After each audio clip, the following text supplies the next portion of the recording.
Investors, Bidenomics is the new term for the marketing campaign centered around President Biden's economic policies. Economic policies that less than 40% of voters think are working if one believes the polls. With the 2024 election 15 months away, the Biden administration is in PR mode. They're on TV and have spread out across the country to promote the president's economic policies. These programs include the Infrastructure Act of 2021, the CHIPS and Science Act of 2022, and the Inflation Reduction Act of 2022, all of which provide incentives financed by taxpayers or more deficit borrowing for companies to invest in physical infrastructure. Drop me a comment below. What do you think about these policies? President Biden and his supporters describe Bidenomics as an effort to grow the economy from the middle out and the bottom up, not the top down. At its heart, it's near the exact opposite of conservatives' hero, President Ronald Reagan, and his Reaganomics policies when he served as the 40th president. Reagan's economics policies called for widespread tax cuts, decreased social spending, increased military spending, and the deregulation of domestic markets.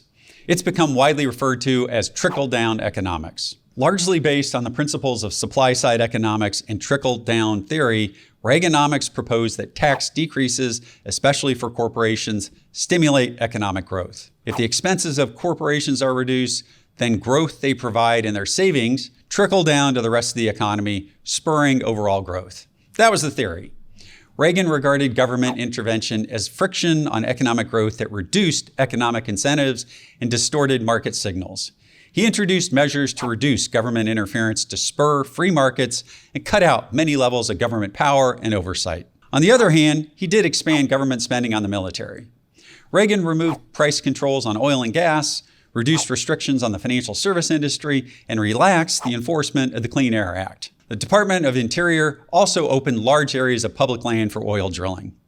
Compare and contrast this with the current administration's Bidenomics policies, whose term seems a great marketing spin to engage those who remember President Reagan so fondly. The Biden administration's economic policies have emphasized the federal government's role in picking winners in the private industry through taxpayer-funded subsidies, largely centered around green energy initiatives, at providing more, not less, of a social security net for American citizens through worker job protections, student loan forgiveness and loan write-offs, and more mergers and acquisition regulation and enforcement by the FTC, and overall increasing the size and scope of the federal government. Bidenomics favors public power and federal government intervention and regulation over private market efficiency and capital allocation.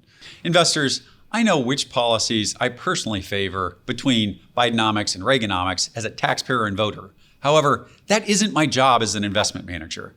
That job is to determine whether I like a current or future government policy, what public companies' marginal return on invested capital is helped or hurt over the long term by policy changes in Washington, D.C. My job is to allocate our clients' capital to generate investment returns for their risk profile. My job is not to pontificate on whether I like or I agree with every economic policy in D.C. or not. It's to be a steward of our clients' capital and allocate it as efficiently and profitably as possible, weighing the risk and rewards. Is Bidenomics news for your money? Sure, just as almost every policy made up in D.C. is. But the question isn't whether it's news or do I agree or disagree with these policies. It's can I or should I change our investment outlook or positioning because of them? Most often, the answer is a resounding no. What can we say positively about the current Democratic administration in D.C. and their economic policies packaged as Bidenomics? Well, they definitely have a better marketing team than anyone in the conservative Republican Party. Are you trying to meet your needs or greeds in retirement?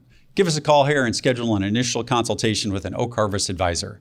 We'll sit down with you and help you and your family do the math to figure out if you'll be able to meet your retirement goals and your needs. At Oak Harvest, we think our clients are best served by us helping them plan for their future needs instead of focusing on the past.